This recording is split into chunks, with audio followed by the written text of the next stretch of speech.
ಹೆದರಿದ ನರಿಯ ಕತೆ. ಗೋಮಾಯುವೆಂಬ ಒಂದಾನೊಂದು ನರಿಯಿತ್ತು. ಅದು ಅಲ್ಲಿ ಇಲ್ಲಿ ಹೊಟ್ಟೆಗಾಗಿ ಅಲಿಯುತ್ತಾ ಒಂದು ಯುದ್ಧ ಭೂಮಿಗೆ ಬಂತು. ಅಲ್ಲಿ ಹೊಟ್ಟೆ ತುಂಬುವ ಯೋಚನೆ ಮಾಡುತ್ತಿರಲು ಗಾಳಿಗೆ ಆಡಿದ ಮರದ ಕೊನೆಗಳು ತಗುಲಿ ಅಲ್ಲಿದ್ದ ಭೇರಿಯೊಂದು ಶಬ್ದ ಮಾಡಿತು. ಅದನ್ನು ಕೇಳಿ ಅದಕ್ಕೆ ದಿಗಿಲಾಗಿ ಕೆಟ್ಟೆನಲ್ಲ ಎನಿಸಿತು. ಓಡಿ ಹೋಗೋಣ ಎನಿಸಿತು. ಆದರೂ ವಿಮರ್ಶೆ ಮಾಡೋಣ, ಬರಿದೇ ಹೆದರುವುದು ಸರಿಯಲ್ಲ ಎನ್ನಿಸಿ ಅಲ್ಲಿಯೇ ನಿಂತು ನೋಡಿತು. ಮತ್ತೆ ಗಾಳಿ ಬರುವವರೆಗೂ ಯಾವ ಸದ್ದೂ ಆಗಲಿಲ್ಲ. ಗಾಳಿಯು ಬರುತ್ತಲೂ ಕೊಂಬೆಗಳು ತಗುಲಿ ಭೇರಿಯ ಸದ್ದಾಯಿತು. ಮೆಲ್ಲಗೆ ಆ ಭೇರಿಯ ಹತ್ತಿರ ಹೋಗಿ ತಾನು ಒಂದು ಸಲ ಹೊಡೆಯಿತು. ಹೀಗೆ ಸದ್ದಿನ ಭೀತಿಯು ತಪ್ಪಿ, ಇದು ಒಂದು ಕೊಬ್ಬಿದ ಪ್ರಾಣಿ ಇರಬೇಕು, ಇದರ ತುಂಬ ಕೊಬ್ಬೇ ಇರಬೇಕು, ಒಳ್ಳೆಯ ಊಟ ಸಿಕ್ಕಿತು ಎಂದುಕೊಂಡು ಅದನ್ನು ಆನಂದದಿಂದ ಸೀಳಿ ಅದರ ಹೊಟ್ಟೆಯನ್ನು ಹೊಕ್ಕಿತು. ಒಳಗೆ ಹೋಗಿ ನೋಡಿದರೆ ಬರಿಯ ಚಕ್ಕಳ ಕಟ್ಟಿಗೆ ಅಲ್ಲದೆ ಅಲ್ಲಿ ಇನ್ನೂ ಏನೂ ಇರಲಿಲ್ಲ. ಹಾಗೆ ಆಗಬಾರದು. ಸ್ವಾಮಿಯು ಬರಿಯ ಸದ್ದಿಗೆ ಹೆದರುವುದು ಎಂದರೇನು? ಪಿಂಗಲಕನು ಹೇಳಿತು. ಹಾಗಲ್ಲ, ನಾನೊಬ್ಬನಲ್ಲ, ನಮ್ಮವರೆಲ್ಲರೂ ಹೆದರಿರುವರು. ನೋಡು ಪ್ರಭು, ಇದು ಅವರ ದೋಷವಲ್ಲ. ಆಳುಗಳೆಲ್ಲ ಅರಸರಿಗೆ ತಕ್ಕಂತೆ ಇರುವರು. ಅಶ್ವವು ಶಸ್ತ್ರವು ಶಾಸ್ತ್ರವು ವೀಣೆಯು ಭೃತ್ಯರು ವಾಣಿಯು ನಾರಿಯು ನೋಡಲು ಯೋಗ್ಯರಯೋಗ್ಯರು ಆಗುವುದು ಆಶ್ರಯದಿಂ, ಅದರಿಂದವರಂಜಲು ನೃಪ ದೋಷ. ಆದ್ದರಿಂದ ತಾವು ಧೈರ್ಯವಾಗಿ ಇಲ್ಲಿಯೇ ಇರಿ. ನಾನು ಹೋಗಿ ಈ ಮಹಾಶಬ್ದವನ್ನು ಮಾಡಿದ ಪ್ರಾಣಿ ಯಾವುದು ಎಂಬುದನ್ನು ತಿಳಿದು ಬರುವೆನು. ಹಾಗಾದರೆ ನೀನು ಆ ಪ್ರಾಣಿಯ ಬಳಿ ಹೋಗುವೆಯಾ? ಅರಸನ ಅಪ್ಪಣೆಯಾದರೆ ಭೃತ್ಯನು ಏನು ತಾನೇ ಮಾಡುವುದಿಲ್ಲ. ಹಾವಿನ ಬಾಯಾಗಲಿ ಸಮುದ್ರವೇ ಆಗಲಿ ಹೊಕ್ಕೇ ಹೋಗುವನು. ಹಾಗಾದರೆ ಹೋಗಿ ಬಾ, ನಿನಗೆ ಒಳ್ಳೆಯದಾಗಲಿ. ದಮನಕನು ಅರಸನಿಗೆ ನಮಸ್ಕಾರ ಮಾಡಿ ಆ ಶಬ್ದವನ್ನು ಹಿಡಿದು ಸಂಜೀವಕನು ಇದ್ದ ತಾವಿಗೆ ಹೋದನು. ನರಿಯು ಅತ್ತ ಕಡೆ ಹೋದ ಮೇಲೆ ಇತ್ತ ಭಯದಿಂದ ತಲ್ಲಣಿಸುತ್ತಿದ್ದ ಸಿಂಹವು ಯೋಚಿಸಿತು, ನಾನು ಮಾಡಿದ್ದು ಸರಿ ಹೋಗಲಿಲ್ಲ. ಅವನಿಗೆ ನನ್ನ ಮನಸ್ಸಿನಲ್ಲಿ ಇದ್ದುದನ್ನು ಹೇಳಬಾರದಾಗಿತ್ತು. ಈ ದಮನಕನು ಎರಡು ಕಡೆಯೂ ಸಂಬಳ ತೆಗೆದುಕೊಂಡರೆ ಏನು ಗತಿ? ಇವನಿಗೆ ತಾನು ಅಧಿಕಾರವನ್ನು ಕಳೆದುಕೊಂಡನೆಂಬ ಹೊಟ್ಟೆ ಉರಿ ಇರುವುದು. ಇಂಥವರು ತಪ್ಪದೆ ತಮ್ಮ ಹಿಂದಿನ ಅರಸರ ನಾಶಕ್ಕೆ ಯತ್ನಿಸುವರು. ಅದರಿಂದ ಏನಾದರೂ ಆಗಲಿ, ಮತ್ತೊಂದು ಸ್ಥಾನದಲ್ಲಿದ್ದು ಇವನು ಏನು ಮಾಡುವನೋ ನೋಡುವೆನು. ಈ ನರಿಯು ಆ ಶತ್ರುವನ್ನು ಕರೆದುಕೊಂಡು ಬಂದು ನನ್ನ ಮೇಲೆ ಬೀಳಿಸಿ ಕೊಲ್ಲಿಸಿದರೂ ಕೊಲ್ಲಿಸೀತು ಎಂದು ಇನ್ನೊಂದು ಕಡೆ ಹೋಗಿ ದಮನಕನ ಹಾದಿ ಕಾಯುತ್ತಿತ್ತು. ದಮನಕನು ಹೋಗಿ ಸಂಜೀವಕನನ್ನು ಕಂಡು ಇದು ಗೂಳಿ ಎಂದು ತಿಳಿದು ಸಂತೋಷಪಟ್ಟುಕೊಂಡು ಹಿಂತಿರುಗಿ ಪಿಂಗಲಕನ ಬಳಿ ಬರುತ್ತಾ, ಒಳ್ಳೆಯದಾಯಿತು, ಇವರಿಬ್ಬರಿಗೂ ಸ್ನೇಹ ಮಾಡಿಸುವ ಕಾರಣದಿಂದಲೇ ಪಿಂಗಲಕನು ವಶನಾಗುವನು. ಅರಸನು ತನಗೆ ವ್ಯಸನ ಬಂದಾಗಲೇ ಇನ್ನೊಬ್ಬರ ಮಾತು ಕೇಳುವುದು. ಆಪತ್ತಿಗೆ ಸಿಕ್ಕಿರುವ ರಾಜನು ಮಂತ್ರಿಗಳನ್ನು ಗೌರವಿಸುವನು. ಆರೋಗ್ಯವಾಗಿರುವವರಿಗೆ ವೈದ್ಯನಿಂದ ಏನಾಗಬೇಕು? ಹಾಗೆಯೇ ಇದು ಎಂದು ಮುಂತಾಗಿ ಯೋಚಿಸಿಕೊಂಡು ಬಂದನು. ಪಿಂಗಲಕನು ಬರುತ್ತಿರುವ ದಮನಕನನ್ನು ಕಂಡು ತನ್ನ ಮನಸ್ಸಿನ ಭಯವನ್ನು ಬಹು ಕಷ್ಟದಿಂದ ಮುಚ್ಚಿಕೊಳ್ಳುತ್ತಾ ಸಮೀಪಕ್ಕೆ ಬಂದ ನಮಸ್ಕಾರ ಮಾಡಿದ ಅವನನ್ನು, ಹೋದ ಕೆಲಸ ಏನಾಯಿತು ಎಂದು ವಿಚಾರಿಸಿದನು. ಪ್ರಾಣಿಯನ್ನು ಕಂಡು ಬಂದೆನೆಂದರೂ ಪಿಂಗಲಕನು ನಂಬಲಿಲ್ಲ. ನರಿಯು ಆಣೆಯನ್ನು ಇಟ್ಟುಕೊಂಡ ಮೇಲೆ ಇದ್ದರೂ ಇರಬಹುದು. ದೊಡ್ಡವರು ಯಾರೂ ಸಣ್ಣವರ ಮೇಲೆ ಕೈ ಮಾಡುವುದಿಲ್ಲ. ಏಕೆಂದರೆ ಬಲವಂತ ರೇಗುವನು ಸಮಬಲರೊಳು, ಎದುರಿಸುವ ಹೆಮ್ಮರವ ಕಿತ್ತೆಸೆಯುವ, ಬಿರುಗಾಳಿ ಬಗ್ಗಿ ಮಲಗುತ ನಮಿಸಿದ, ತೃಣರಾಶಿಯನ್ನೇನು ಕೆಡಿಸುವುದೇ, ನೆತ್ತಿಯಿಂದಿಳಿವ ಮದಜಲಕ್ಕೆ ಮುಸುಕಿ, ದುಂಬಿಗಳು ಕಾಲಿಂದ ತುಳಿಯುತ್ತೀರೆಯೂ ಕೋಪಗೊಳ್ಳುವುದು ಯುಂಟೆ ಮದ್ದಾನೆ ಎಂದಿತು. ನರಿಯು ಹೇಳಿತು, ತಾವು ಹೇಳಿದಂತೆಯೇ ಆತನು ಮಹಾತ್ಮನು, ನಾವು ಅಲ್ಪರು. ಆಗಲಿ, ಆದರೂ ಸ್ವಾಮಿಯ ಅಪ್ಪಣೆಯಾದರೆ ಆ ಮಹಾತ್ಮನನ್ನು ತಂದು ತಮ್ಮ ಭೃತ್ಯನನ್ನು ಮಾಡುವೆನು. ಆ ಮಾತು ಕೇಳಿ ಸಿಂಹಕ್ಕೆ ಆಶ್ಚರ್ಯವಾಯಿತು. ನಿಜವಾಗಿಯೂ ಎಂದಿತು. ನರಿಯು ವಿನಯವಾಗಿ ಹೇಳಿತು, ಸ್ವಾಮಿ, ಬುದ್ಧಿಗೆ ಅಸಾಧ್ಯವಾದುದು ಯಾವುದೂ ಇಲ್ಲ. ಬುದ್ಧಿಯಿಂದ ಸಾಧ್ಯವಾಗುವುದನ್ನು ಶಸ್ತ್ರಗಳಿಂದ, ಆನೆಗಳಿಂದ, ಕುದುರೆಗಳಿಂದ, ಸೇನೆಗಳಿಂದ ಸಾಧಿಸುವುದಕ್ಕೆ ಆಗುವುದಿಲ್ಲ. ಇದು ನಿಜವಾದರೆ ನಿನಗೇ ಮಂತ್ರಿ ಪದವಿಯು ತಕ್ಕದು. ಇನ್ನು ಮುಂದೆ ನಾವು ನಡೆಸುವ ಶಿಕ್ಷೆ ರಕ್ಷೆಗಳೆಲ್ಲವೂ ನಿನ್ನ ಮೂಲಕವಾಗಿಯೇ ನಡೆಯುವು. ದಮನಕನು ಓಡೋಡಿ ಸಂಜೀವಕನ ಬಳಿ ಹೋಯಿತು. ಏ ಪೋಲಿ ಬಸವ, ಸ್ವಾಮಿಯಾದ ಪಿಂಗಲಕನ ಅಪ್ಪಣೆಯಾಗಿದೆ, ಹೊರಟು ಬಾ. ಏನು ಅಂಕೆಶಂಕೆಗಳಿಲ್ಲದೆ ಗುಟ್ರೆ ಹಾಕಿದ್ದೇ ಎಂದಿತು. ಅದನ್ನು ಕೇಳಿ ಬಸವನು, ಅಯ್ಯೋ, ಪಿಂಗಲಕನು ಯಾರು ಎಂದು ಕೇಳಲು, ಪ್ರಭುವಾದ ಪಿಂಗಲಕನು ನಿನಗೆ ಗೊತ್ತಿಲ್ಲವೇ? ಮೊದಲು ಆತನ ಅಪ್ಪಣೆಯಂತೆ ನಡೆ, ಫಲದಿಂದ ನಿನಗೇ ತಿಳಿಯುವುದು. ನೋಡು, ಆ ಆಲದ ಮರದ ಕೆಳಗೆ ಮೃಗಗಳ ಪರಿವಾರವನ್ನು ಸೇರಿಸಿಕೊಂಡು ಕುಳಿತಿರುವವನೇ ಪಿಂಗಲಕನು. ಆತನು ಈ ವನಭೂಮಿಗೆಲ್ಲ ಅರಸನು ಎಂದು ಹೇಳಿತು. ಹಾಗೆನ್ನುತ್ತಲೂ ಸಂಜೀವಕನಿಗೆ ಪ್ರಾಣವೇ ಹಾರಿಹೋದ ಹಾಗಾಯಿತು. ಆ ದುಃಖದಿಂದ ನೆರಿಗೆ ಹೇಳಿಕೊಂಡಿತು, ಅಯ್ಯ, ನೀನು ಒಳ್ಳೆಯವನು, ಚೆನ್ನಾಗಿ ಮಾತನಾಡಬಲ್ಲವನು ಎಂದು ತೋರುತ್ತದೆ. ನಾನು ಅಲ್ಲಿಗೆ ಬರಲೇಬೇಕು ಎಂದು ನಿನ್ನ ಮನಸ್ಸಾದರೆ ಅಲ್ಲಿಂದ ನನಗೆ ಯಾವ ಭಯವೂ ಇಲ್ಲದಂತೆ ವರವನ್ನು ಕೊಡಿಸಬೇಕು. ನೀನು ಹೇಳಿದ್ದು ಸರಿ. ಇದೇ ನೀತಿಯು ಕಡಲಿನವರೆಗೂ ಹಬ್ಬಿ ಪರ್ವತದ ಕೋಡುಗಲ್ಲಿನವರೆಗೂ ಎದ್ದಿರುವ ಭೂಮಿಯ ಅಗಲ ಎತ್ತರ ಕಾಣಬಹುದು. ಆದರೆ ಭೂಪತಿಗಳ ಚಿತ್ತದಳ ಕೊನೆ ಕಾಣುವುದಕ್ಕೆ ಆಗುವುದಿಲ್ಲ.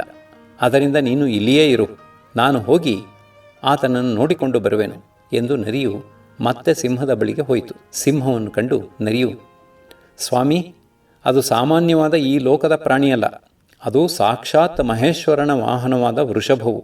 ನಾನು ಕೇಳಿದುದಕ್ಕೆ ಮಹೇಶ್ವರನು ಸಂತೋಷದಿಂದ ಈ ಕಾಡನ್ನು ನನಗೆ ಕೊಟ್ಟಿರುವನು ಎಂದಿತು. ಪಿಂಗಲಕನು, ಸರಿ, ನಾನು ಎಂದುಕೊಂಡುದು ನಿಜವಾಯಿತು. ದೇವತೆಗಳ ವರವಿಲ್ಲದಿದ್ದರೆ ಮಾಂಸ ತಿನ್ನುವ ಪ್ರಾಣಿಗಳು ತುಂಬಿರುವ ಈ ಕಾಡಿನಲ್ಲಿ ಹುಲ್ಲು ತಿನ್ನುವ ಪ್ರಾಣಿಗಳು ಬೆದರಿಕೆ ಇಲ್ಲದೆ ಕೂಗಿಕೊಂಡು ತಿರುಗುವುದಕ್ಕುಂಟೆ? ಆಯಿತು, ಅದಕ್ಕೆ ನೀನೇನು ಹೇಳಿದೆ ಎಂದು ಕೇಳಿತು. ನರಿಯು ಹೇಳಿತು, ಸ್ವಾಮಿ, ನಾನು ಹೀಗೆಂದನು, ಚಂಡಿಕಾದೇವಿಯ ವಾಹನವಾದ ಪಿಂಗಲಕನೆಂಬ ಸಿಂಹವೊಂದುಂಟು, ಅದಕ್ಕೆ ಸೇರಿದವನೂ ಇದು. ನೀನು ಅತಿಥಿಯು, ಆದ್ದರಿಂದ ಆ ಸಿಂಹರಾಜನ ಬಳಿಗೆ ಬಂದು ಒಡಹುಟ್ಟುಗಳಂತೆ ಊಟ ಆಟಪಾಠಗಳಲ್ಲೆಲ್ಲ ಒಟ್ಟಿಗೆ ಇರುವುದು ಸರಿ. ಅದಕ್ಕೆ ಆತನೂ ಆಗಬಹುದು. ಹೋಗಿ ನಿಮ್ಮ ಒಡೆಯನಿಂದ ಭಯವಿಲ್ಲವೆಂದು ಮಾತು ತೆಗೆದುಕೊಂಡು ಬಾ ಎಂದನು. ಇನ್ನು ತಮ್ಮ ಇಷ್ಟ. ಅದನ್ನು ಕೇಳಿ ಪಿಂಗಲಕನು ದಮನಕನನ್ನು ಬಹುವಾಗಿ ಮೆಚ್ಚಿಕೊಂಡು, ನನ್ನ ಮನಸ್ಸಿನಲ್ಲಿದ್ದಂತೆಯೇ ಮಾಡಿಕೊಂಡು ಬಂದಿರುವೆ. ಭಲೆ ಭಲೆ, ನಾನೂ ಹಾಗೆಯೇ ಅಭಯವನ್ನು ಯಾಚಿಸುವೆನೆಂದು ಆತನಲ್ಲಿ ಹೇಳಿ ಕರೆದುಕೊಂಡು ಬಾ ಎಂದು ಬಹುಮಾನವಾಗಿ ಕಳುಹಿಸಿಕೊಟ್ಟನು. ದಮನಕನು ಸಂಜೀವಕನ ಬಳಿ ಹೋಗಿ ಹೇಳಿತು, ನಮ್ಮ ಅರಸನು ಪ್ರಸನ್ನನಾಗಿರುವನು, ಅದೃಷ್ಟವಶದಿಂದ ನನ್ನ ಮಾತನ್ನು ನಡೆಸಿಕೊಡುವುದಾಗಿಯೂ ಹೇಳಿದನು. ನಾನು ಧನ್ಯನಾದೆನು. ನಿನ್ನನ್ನು ಅಭಯ ಕೊಟ್ಟು ಕರೆದುಕೊಂಡು ಬಾ ಎಂದು ಹೇಳಿರುವನು. ಬಾ, ಆದರೆ ಒಂದು ವಿಷಯ ನೆನಪಿನಲ್ಲಿರಲಿ, ನೀನು ರಾಜನ ಬಳಿ ಸೇರಿದ ಮೇಲೆ ಗರ್ವಪಟ್ಟು ನನ್ನ ಮೇಲೆ ಅಧಿಕಾರ ಮಾಡಿಕೊಡುವುದು. ನಾನು ನೀನು ಇಬ್ಬರೂ ರಾಜ್ಯಭಾರವನ್ನು ವಹಿಸುವ ಅಮಾತ್ಯರಾಗಿ ಇರೋಣ. ರಾಜಮರ್ಯಾದೆಯನ್ನು ಇಬ್ಬರೂ ಸಮವಾಗಿ ಅನುಭವಿಸೋಣ. ಸಂಜೀವಕನು, ಹಾಗೆಯೇ ಆಗಲಿ, ನೀನು ಹೇಳಿದಂತೆಯೇ ನಡೆದುಕೊಳ್ಳುವೆನು ಎಂದು ಮಾತು ಕೊಟ್ಟಿತು. ದಮನಕನು ಸಂಜೀವಕನನ್ನು ಪಿಂಗಲಕನ ಬಳಿ ಕರೆದುಕೊಂಡು ಹೋದನು. ದೇವ, ಇದೋ ಸಂಜೀವಕನು ಬಂದಿರುವನು ಎಂದು ಕರೆದುಕೊಂಡು ಹೋಗಿ ಮುಂದೆ ನಿಲ್ಲಿಸಿತು.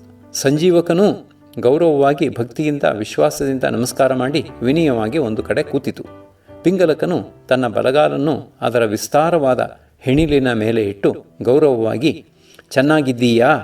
ನೀನು ಈ ವನಕ್ಕೆ ಹೇಗೆ ಬಂದೆ ಎಂದು ವಿಶ್ವಾಸವಾಗಿ ಕೇಳಿತು. ಸಂಜೀವಕನು ತನ್ನ ಕಥೆಯನ್ನೆಲ್ಲ ಹೇಳಿತು. ಅದನ್ನೆಲ್ಲ ಕೇಳಿ ಪಿಂಗಲಕನು, ಸ್ನೇಹಿತನೇ, ನೀನು ಹೆದರಬೇಕಾಗಿಲ್ಲ. ನಮ್ಮಲ್ಲಿ ಒಬ್ಬನಾಗಿದ್ದುಕೊಂಡು ಬೇಕಾದ ಹಾಗೆ ಸುಖವಾಗಿ ಇರು. ನೀನು ನಿತ್ಯವೂ ಇಲ್ಲಿಗೆ ಬರುತ್ತಿರಬೇಕು. ಈ ವನದಲ್ಲಿ ದುಷ್ಟಪ್ರಾಣಿಗಳು ಬದುಕುವುದೇ ಕಷ್ಟ. ಅಂಥದ್ದರಲ್ಲಿ ಹುಲ್ಲು ತಿನ್ನುವವರ ಮಾತೇನು? ಅದರಿಂದ ಹಾಗೆ ಹೇಳಿದನು ಎಂದು ಹೇಳಿ ಅದನ್ನು ಕಳುಹಿಸಿಕೊಟ್ಟು ತಾನೂ ನದಿಗಿಳಿದು ನೀರು ಕುಡಿದು ಎಂದಿನಂತೆ ತನ್ನ ಪರಿವಾರದೊಡನೆ ಕಾಡಿನಲ್ಲಿ ಹೊರಟು ಹೋಯಿತು. ಅಂದಿನಿಂದ ಪಿಂಗಲಕನ ರಾಜ್ಯಭಾರವೆಲ್ಲ ಕರಟಕ ದಮನಕರದೇ ಆಗಿ ಹೋಯಿತು. ಪಿಂಗಲಕನು ಸಂಜೀವಕನೊಡನೆ ಮಾತುಕತೆಗಳನ್ನು ಆಡಿಕೊಂಡು ಸುಖವಾಗಿ ಇರುತ್ತಿದ್ದನು. ಸಂಜೀವಕನು ಅನೇಕ ಶಾಸ್ತ್ರಗಳನ್ನು ಬಲ್ಲವನಾದ್ದರಿಂದ ಕೆಲವು ದಿನಗಳಲ್ಲಿಯೇ ಪಿಂಗಲಕನಿಗೆ ಶಾಸ್ತ್ರಗಳ ವಿಷಯಗಳನ್ನೆಲ್ಲ ತಿಳಿಯ ಹೇಳಿ ಅರಣ್ಯ ಧರ್ಮವನ್ನು ಬಿಡಿಸಿ ಗ್ರಾಮ ಧರ್ಮವನ್ನು ಕಳಿಸಿದನು. ಪಿಂಗಲಕನು ಸಂಜೀವಕನನ್ನು ಒಂದು ಗಳಿಗೆಯೂ ಬಿಟ್ಟಿರಲೊಲ್ಲನು. ಮಿಕ್ಕ ಮೃಗಗಳು ಯಾರೂ ಹತ್ತಿರಕ್ಕೆ ಬರುವಂತಿಲ್ಲ. ಕರಟಕ ದಮನಕರು ಬಂದರೂ ಬಾಗಿಲಲ್ಲಿ ಕಾದಿರಬೇಕು ಎನ್ನುವ ಮಟ್ಟಿಗೂ ಆಗಿ ಹೋಯಿತು. ಪಿಂಗಲಕನು ಅರಣ್ಯ ಧರ್ಮವನ್ನು ಬಿಟ್ಟನು. ಅರಣ್ಯಕ ಧರ್ಮ ಎಂದರೆ ಬಲವಾಗಿದ್ದವನು ಬಲವಿಲ್ಲದವನನ್ನು ಹೊಡೆದು ತಿನ್ನುವುದು. ಸಿಂಹವು ಬೇಟೆಗೆ ಹೊರಡುವುದು, ಸಿಕ್ಕಿದ ಮೃಗಗಳನ್ನು ಹೊಡೆಯುವುದು, ತನಗೆ ಬೇಕಾದಷ್ಟು ತಿನ್ನುವುದು, ಮಿಕ್ಕದನ್ನು ಪರಿಜನರಿಗೆಲ್ಲ ಕೊಟ್ಟು ಬಿಡುವುದು. ಹೀಗಿತ್ತು. ಅದು ತಪ್ಪಿಹೋಯಿತು. ಸಿಂಹವು ಬೇಟೆಯಾಡುವುದನ್ನು ಬಿಡಲು ಮಿಕ್ಕ ಪ್ರಾಣಿಗಳಿಗೆ ಹೊಟ್ಟೆಗೆ ಸಿಕ್ಕುವುದೇ ಕಷ್ಟವಾಯಿತು. ಎಲ್ಲ ಪ್ರಾಣಿಗಳು ಮುಖವನ್ನು ಜೋಲು ಹಾಕಿಕೊಂಡು ಕುಳಿತುಕೊಳ್ಳುವಂತಾಯಿತು. ಅರಸನು ಎಷ್ಟು ಒಳ್ಳೆಯವನಾದರೂ ಆಳುಗಳು ಹೊಟ್ಟೆಗಿಲ್ಲದೆ ಅವನನ್ನು ಸೇವಿಸಲಾದೀತೆ? ಒಣಮರವನ್ನು ಹಕ್ಕಿಗಳು ಬಿಡುವಂತೆ ಅವರು ಅವನನ್ನು ಬಿಡುವರು. ಹೊತ್ತಿಗೆ ಸರಿಯಾಗಿ ಹೊಟ್ಟೆಗೆ ಹಾಕುವ ದೊರೆಯು ಬೈಯುತ್ತಿದ್ದರೂ ಅವನನ್ನು ಆಳುಗಳು ಬಿಡುವುದಿಲ್ಲ. ಇದು ಕೇವಲ ಆಳು ಅರಸರುಗಳ ಮಾತಲ್ಲ. ಜಗತ್ತಿಗೆ ಜಗತ್ತೇ ಒಂದನ್ನೊಂದು ಸಾಮ, ದಾನ, ಭೇದ, ದಂಡ ಎಂಬ 4 ದಾರಿಗಳಲ್ಲಿ ಹಿಡಿದುಕೊಂಡಿರುವುದು. ಅರಸು ದೇಶವನ್ನು ಕಿತ್ತು ತಿನ್ನುವನು. ರೋಗಿಗಳನ್ನು ವೈದ್ಯರು ಕಿತ್ತು ತಿನ್ನುವರು. ವರ್ತಕರು ಗಿರಾಕಿಗಳನ್ನು ಕಿತ್ತು ತಿನ್ನುವರು. ಮೈ ಮರೆತವರನ್ನು ಕಳ್ಳರು, ಭಿಕ್ಷುಕರು, ಗೃಹಸ್ಥರನ್ನು. ಹೀಗೆಯೇ ಒಬ್ಬರನ್ನೊಬ್ಬರು ಕಿತ್ತು ತಿನ್ನುವುದೇ ಜಗತ್ತು. ಇದೇ ಮತ್ಸ್ಯ ನ್ಯಾಯವು. ಅಷ್ಟೇನು ಕೇಳಿಲ್ಲವೇ? ಶಂಕರನು ಧರಿಸಿದ ಹಾವು ಗಣಪತಿಯ ವಾಹನವಾದ ಇಲಿಯನ್ನು ತಿನ್ನಬೇಕು ಎನ್ನುವುದು. ಆ ಹಾವನ್ನು ಶಿವಪುತ್ರನಾದ ಸ್ಕಂದನ ವಾಹನವಾದ ನವಿಲು ತಿನ್ನಬೇಕು ಎನ್ನುವುದು. ಶಿವಪತ್ನಿಯಾದ ಪಾರ್ವತಿಯ ವಾಹನವಾದ ಸಿಂಹವು ಆ ನವಿಲನ್ನು ತಿನ್ನಬೇಕು ಎನ್ನುವುದು. ಲೋಕನಾಯಕನಾದ ಶಂಕರನ ಸಂಸಾರದಲ್ಲಿಯೇ ಹೀಗೆ ಮತ್ಸ್ಯ ನ್ಯಾಯವಿರುವುದು ಎಂದ ಮೇಲೆ ಮಿಕ್ಕ ಕಡೆಗಳಲ್ಲಿ ಇರುವುದಿಲ್ಲ ಎನ್ನುವುದು ಹೇಗೆ? ಹೀಗೆ ಸಿಂಹವು ಬೇಟೆಯನ್ನು ನಿಲ್ಲಿಸಲು ಕರಟಕ ದಮನಕರು ಮಂತ್ರಿಗಳಾದರೂ ಅವರಿಗೂ ಹೊಟ್ಟೆಯು ಬೆನ್ನಿಗೆ ಹತ್ತಿ ಹೋಯಿತು. ಆಗ ಒಂದು ಕಡೆ ಕುಳಿತು ಯೋಚಿಸಿದವು. ಕರಟಕ, ಆದ ಅನರ್ಥವನ್ನು ನೋಡಿದೆಯಾ? ಈ ಪಿಂಗಲಕನು ಸಂಜೀವಕನನ್ನು ಒಂದು ಗಳಿಗೆಯೂ ಬಿಡದೆ ಅವನ ಜೊತೆಯಲ್ಲಿದ್ದು ಎಲ್ಲವನ್ನೂ ಮರೆತು ಬಿಟ್ಟಿರುವನು. ನಮ್ಮನ್ನು ಕೇಳುವವರಿಲ್ಲವಾಯಿತು. ಪರಿಜನರೆಲ್ಲರೂ ಬಿಟ್ಟು ಹೋದರು. ಏನು ಮಾಡೋಣ? ದಮನಕ, ಅರಸನು ನಿನ್ನ ಮಾತನ್ನು ಕೇಳದಿದ್ದರೂ ನೀನು ನಿನ್ನ ಮೇಲೆ ಅಪವಾದವು ಬರೆದಿರಲಿ ಎಂದಾದರೂ ನೀನು ಹೇಳುವುದನ್ನು ಹೇಳಿಬಿಡು. ವಿದುರನು ಧೃತರಾಷ್ಟ್ರನಿಗೆ ಹೇಳಿದಂತೆ ನೀನೂ ಹೇಳಿಬಿಡು. ಆನೆಗಳೂ ಅರಸರೂ ಮದೋನ್ಮತ್ತರಾಗಿ ದಾರಿ ತಪ್ಪಿ ಹೋದರೆ ಎಲ್ಲರೂ ಅಮಾತ್ಯರನ್ನು ಬೈಯುವರು. ಅಲ್ಲದೆ ಈ ಹುಲ್ಲು ತಿನ್ನುವ ಪ್ರಾಣಿಯನ್ನು ಅರಸನ ಬಳಿಗೆ ಕರೆತಂದವರು ಯಾರು? ನೀನೇ. ನಿನ್ನ ಕೈಯಿಂದಲೇ ಬೆಂಕಿಯನ್ನಿಟ್ಟೆ. ಅಣ್ಣ, ನಿನ್ನ ಮಾತು ನಿಜ. ಇದು ನಾನಾಗಿ ಮಾಡಿಕೊಂಡ ಅಪರಾಧ. ಆಷಾಢಭೂತಿಯ ಕೈಗೆ ಸಿಕ್ಕಿದ ದೇವಶರ್ಮನು ಹೇಳಿದಂತೆ ಇದು ಸ್ವಯಂಕೃತ ಅಪರಾಧ. ಕರಟಕನು ಅದು ಹೇಗೆ ಎಂದು ಕೇಳಿತು. ದಮನಕನು ಹೇಳಿತು, ಸ್ವಯಂಕೃತಾಪರಾಧದ ಕತೆ. ಒಂದು ನಿರ್ಜನ ಪ್ರದೇಶದಲ್ಲಿ ಒಂದು ಮಠವಿತ್ತು. ಅಲ್ಲಿ ದೇವಶರ್ಮನೆಂಬ ಸನ್ಯಾಸಿ ಇದ್ದನು. ಆತನಿಗೆ ಅನೇಕರು ದಕ್ಷಿಣೆಗಳನ್ನು ಕೊಡುವರು, ಬಟ್ಟೆ ಬರೆಗಳನ್ನು ಕೊಡುವರು. ಅದೆಲ್ಲವೂ ಸೇರಿ ಕೊಂಚ ಆಸ್ತಿಯಾಯಿತು. ಅದು ಬರೋಬರುತ್ತಾ ಬೆಳೆಯಿತು. ಅದೆಲ್ಲವನ್ನೂ ಮಾರಿ ಚಿನ್ನವನ್ನು ಮಾಡಿ ಅದನ್ನು ಯಾರನ್ನೂ ನಂಬದೆ ಎಲ್ಲಿಯೂ ಇಡದೆ ಕಂಕುಳಲ್ಲಿಯೇ ಇಟ್ಟುಕೊಂಡು ತಿರುಗುತ್ತಿದ್ದನು. ಕೇಳಿಲ್ಲವೇ? ಹಣವನಾರ್ಜಿಸೆ ದುಃಖ, ಹಣವ ರಕ್ಷಿಸೆ ದುಃಖ, ಹಣವು ದೊರೆಯಲು ದುಃಖ, ಹಣವು ಕಳೆಯಲು ದುಃಖ, ಹಣದ ಜೊತೆಯಲ್ಲೇ ದುಃಖ ಬೆರೆದಿರುವುದಯ್ಯ. ಆ ಊರಿನಲ್ಲಿ ಆಷಾಢಭೂತಿ ಎಂಬ ಒಬ್ಬ ಕಳ್ಳನಿದ್ದನು. ಅವನಿಗೆ ಇನ್ನೊಬ್ಬರ ದುಡ್ಡನ್ನು ಹಾರಿಸುವುದೇ ಕಸುಬು. ಅವನು ದೇವಶರ್ಮನ ಕಂಕುಳಲ್ಲಿದ್ದ ಗಂಟನ್ನು ಕಂಡು ಇದನ್ನು ಹಾರಿಸುವುದು ಹೇಗೆ ಎಂದು ಯೋಚಿಸಿದನು. ಮಠಕ್ಕೆ ಕನ್ನ ಹಾಕುವುದೆಂದರೆ ಕಲ್ಲಿನ ಕಟ್ಟಡ, ಅದರಿಂದ ಸಾಧ್ಯವಿಲ್ಲ. ಗೋಡೆಗಳು ಎತ್ತರವಾಗಿರುವುದರಿಂದ ಹತ್ತಿ ಇಳಿಯುವುದಕ್ಕೆ ಆಗುವುದಿಲ್ಲ. ಅದರಿಂದ ಇವನನ್ನೇ ಒಳ್ಳೆಯ ಮಾತುಗಳನ್ನಾಡಿ ವಂಚಿಸಿ ಗಂಟು ಹೊಡೆಯಬೇಕು. ಅದಕ್ಕೆ ನಾನು ಇವನ ಶಿಷ್ಯನಾಗಬೇಕು.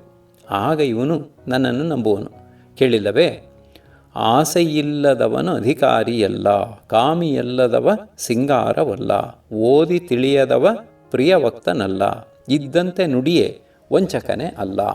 ಹೀಗೆಂದು ನಿಶ್ಚಯಿಸಿಕೊಂಡು ದೇವಶರ್ಮನ ಬಳಿಗೆ ಹೋಗಿ ಓಂ ನಮಃ ಶಿವಾಯ ಎಂದು ಸಾಷ್ಟಾಂಗವಾಗಿ ನಮಸ್ಕಾರ ಮಾಡಿ ಕೈ ಮುಗಿದುಕೊಂಡು, ಭಗವಾನ್, ನನ್ನನ್ನು ಕಾಪಾಡಬೇಕು.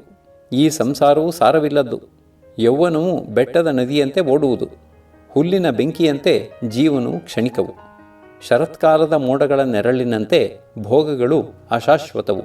ಪುತ್ರ, ಮಿತ್ರ, ಕಲತ್ರ, ಭೃತ್ಯರ ಸಂಬಂಧವು ಕನಸಿನಂತೆ ಸುಳ್ಳಾದದ್ದು. ಇದನ್ನು ನಾನು ಚೆನ್ನಾಗಿ ಅರಿತಿರುವನು. ಆದರೂ ಇದನ್ನು ದಾಟಲಾರೆನು. ಆದ್ದರಿಂದ ಇದನ್ನು ದಾಟುವ ಉಪಾಯವನ್ನು ಹೇಳಿಕೊಟ್ಟು ನನ್ನನ್ನು ಕಾಪಾಡಬೇಕು ಎಂದು ಮತ್ತೆ ನಮಸ್ಕಾರ ಮಾಡಿದನು.